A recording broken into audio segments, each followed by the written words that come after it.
के साथ में हमारे भी साथ लोग लगने लगे। मैं पिछले कुछ वर्षों से सरकार में काम करता रहा हूँ। जब भी मुझे मौका मिला है, आपको आश्चर्य होगा कि हमारी देवियों के लिए जब हम काम करते हैं तो सबसे ज्यादा बाधक हमारे चारणी पहुंचाते हैं। दूसरा कोई नहीं आता। मैं आपको अगर हम कहीं जाएंगे काम करने के लिए तो पहले तो हमारे बारे में इस कहेंगे, आप ये क्यों आ रहे हैं, क्या करने के लिए आ रहे हैं। पर मैं आज सौभाग्य से कहता हूं, जब हमने करणी जी महाराज का देशनोक में पैनोरमा बनाने का सौभाग्य मिला, कुछ कल्पना नहीं थी। हमने कहा कि करणी जी महाराज के दर्शन करने जाते हैं, हम कहते हैं ये पर्चा वो पर्चा, डॉक्टर गुलाब सिंह जी कहते हैं और भी सब लोग कहते हैं, पर ऐसा कोई जगह बन सकती है क्या जब पर्चा परवाड़ा आदमी हॉल में जावे, खुद देख करके आ जाए कि ये पर्चा ये पर्चा ये पर्चा और ये पर्चा, और बाहर निकलते ही करणी माता की जय बोल के आ जाए। एक प्रयोग किए। मैं आज आपसे कहना चाहता हूं कि उसमें 30 लाख लोग उसको आज तक देख चुके हैं। कल्पना कर सकते हैं। हमको सब लोग कहते हैं कि करणी माता का जैसा दृश्य हमको आंखों के सामने देखने का मिलता है। इसलिए हम भी जब आज माता जी के यहाँ आए हैं तो अपने घर जाकर मिलने वाले, जुलने वाले, साथ पढ़ने वाले, पढ़ाने वाले छात्र, उनके सामने कभी माता जी के बारे में बताया कर। हम खानपुरा गए थे, वो माता जी कैसी है, हमको कैसा मन में शांति मिली, कैसा सुकून मिला, हमारे यहाँ देवियाँ क्यों आती है, यह हमको पढ़ना और इसके बारे में ज्ञान को बढ़ाना ये आवश्यक है। इस बार बताने में मुझे बहुत आनंद की अनुभूति है कि भारत सरकार ने लगभग 30 करोड़ रुपया देशनोक में यात्रियों की सुविधा के लिए खर्च करने की स्वीकृति दी है। अब ये कैसे हुआ? ये करणी जी महाराज की कृपा से और उनके पर्चे परवाड़े से हुआ, वरना इतने सब चल ही रहते ना अपन लोग। एक बड़ा विस्तार होगा, यात्रियों को ठहरने की सुविधा भी होगी, वहाँ विस्तार भी होगा, आने जाने में दिक्कत नहीं हो, इस पर भी कुछ काम होगा। अभी एक सब लोगों के प्रयास से और पाकिस्तान के बॉर्डर पर हमारी चालकनेची माता है, अवड़ जी महाराज का ही नाम है, स्वरूप है उनका एक। अब उसका विकास कैसे हो? अब वकील साहब बिराजे हुए हैं, बाकी सारे के सारे लोग लगे हैं कुछ वर्षों से। एक आसपास में एक चारण का घर है कुल मिलाकर। परंतु जब यह तय हुआ कि पाकिस्तान के ऊपर हिंदुस्तान की सेना ने जीत की तो चालकनेची जी के कारण हुई। यहाँ धोख लगाकर गए, पाकिस्तान को जीत के आ गए। इस विषय को लेकर जब चलने लगा तो अभी पिछले दिनों हमारे मुख्यमंत्री जी वहाँ आए थे। उन्होंने कहा लखाओ जी यहाँ क्या है? मैंने कहा जी बाकी जगह तो बम नहीं फूटे, यहाँ तो युवा गए और पाकिस्तान को जीत के आ गए वहाँ पर। तो अब यहाँ जितना काम करोगे उतनी भारत की जीत हो जाएगी। क्या कर सकते हैं? अब हम भी जानते हैं, आप भी जानते हैं, वो हमारे पास कोई पैसा टक्के नहीं है, जमीन भी कोई लंबी चौड़ी वहाँ नहीं है, रेत का बहुत बड़ा टीला है, चारण समाज का एक घर है वहाँ, और वो भी वहाँ दूर है थोड़ा सा। उन्होंने कहा 1 करोड़ रुपया, मैंने 1 करोड़ चारण उसमें मांगेंगे ही नहीं, चारण बहुत ज़्यादा हो गए आजकल। कहा 1.5 करोड़ में 1.5 से नहीं चलेगा, 2 करोड़ में 2 से नहीं चलेगा। कहा चलो 2.5 करोड़ में एक अतिथि गृह बनने की स्वीकृति हमको प्राप्त हो गई है, तो मेरे ही विभाग को मिली है, हम उसको समय पर पूरा करेंगे।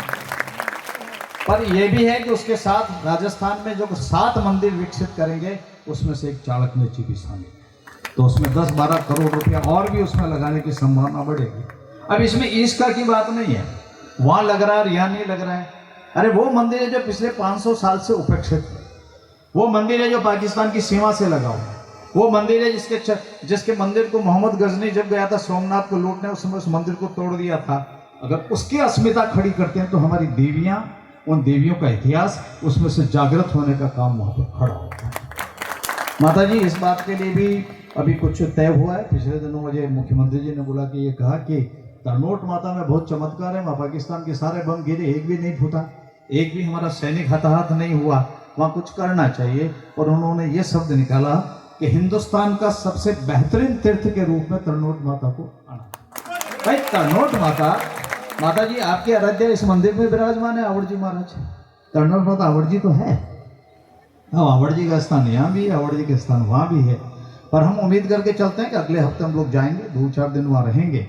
पर हमारा प्रयास होगा कि अगर माता जी हमको आशीर्वाद दे दे, लक्ष्मीबाई साहब, अब मैं तो देखो बहुत ज़्यादा मिला हुआ नहीं हूँ, 2-4 बार दर्शन किए माता जी के, आपके जिसकी भी चलती हो माता जी के चरणों में निवेदन कर देना। हम सबकी इच्छा है कि अवड़ जी महाराज का वो स्थान इस हिंदुस्तान का 1 नंबर के स्थान पर खड़ा हो। आवड़ जी महाराज जी, कर्णी जी महाराज रोज पूजा करते थे। और चलो ये तो आज बात मैं कर रहा हूँ, पर आवड़ जी महाराज के मंदिर की स्थापना तो आपने किया है ना लक्ष्मीबाई साहने यहाँ। वो तो हमारी सर्वमान्य देवी है आवड़ जी महाराज, और इसलिए उस पर कुछ काम करने का प्रयास और कोशिश कर रहे हैं। सब जगह होने चाहिए काम, ये बात सही है, परंतु वो स्थान जिस पर हम अनुकूल परिस्थिति में काम कर सकते हैं, अभी हमारी प्राथमिकता वहाँ है। बाद में फिर बाकी काम तो हम विपरीत परिस्थिति में भी कर लेंगे। 1 करोड़ 2 करोड़ 4 करोड़ का काम कोई आजकल चारणों के लिए मुश्किल काम नहीं है। एक उस दिशा में कुछ काम करने का काम चल रहा है। यहाँ के बारे में मैं आया था, आने के बाद में कुछ छोटी मोटी सी है, मैं तहसीलदार जी को कहा है यहाँ से ज़मीन का जुड़ा हुआ विषय है, उसको ये ठीक से देखेंगे। यहाँ सड़क की कुछ कनेक्टिविटी बीच की छोटी सी है, वो हो जाएगी, कोई बहुत बड़े काम नहीं है। परंतु मेरा एक निवेदन करना है कि यहाँ भी जो भक्त आते हैं वो ठहरेंगे कहाँ? भक्तों के लिए कुछ तो चाहिए ना। और भक्त आए, तुरंत नारियल चढ़ाया, माता जी के धोख लगाया, रवाना हो गया, तो उनको भी ये स्थान समझने के लिए थोड़ा समय चाहिए। ये यूं आते ही माता जी 1 मिनट में पर्चा नहीं देती, मैं आपको सबको बता देता हूँ। आओगे, भक्ति करोगे, माता जी को धूप लगाओगे, आराधना करोगे, उसके लिए ठहरना जरूरी।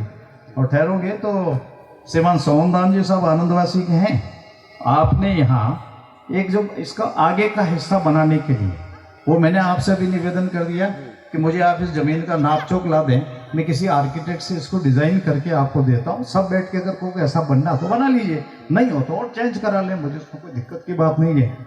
आपने सोमदान साहब ने 1 लाख रुपया उस कार्य हेतु देने की आज घोषणा की। आप अदारे में हैं सोमदान साहब? दिनेश जी आए हैं। चलिए अभी आप देख लेना, कोई 100 किलो के नहीं है वजन में। बोला आप सोच लो कि यार ये तो वो घोषणा करेगा जिसका 150 किलो वजन होगा, 100 किलो होगा 52, 53, 54 किलो वजन के हैं। 1